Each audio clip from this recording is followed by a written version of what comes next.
head out on this trail. It might be wet, but it's cool. Okay, so you do remember at least some of the background. Yeah. How did it work? Going on a fire walk to see what the difference between like the temperature and what effects the fire, a wildland fire has on an ecosystem. On the way down? So you could do anything with the chopstick that you needed and then try and get some mossy depth.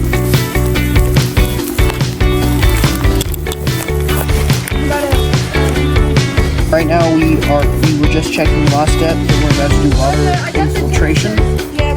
We are going to be taking a tin can, putting it, I'd say about a centimeter or two in the ground, and then pouring a quart of water and seeing timing how long it takes for the water to be absorbed by the unburnt land.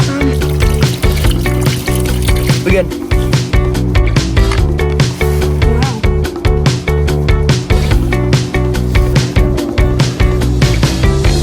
Remember, you're measuring in Celsius, so would 10 Celsius make sense? Yeah.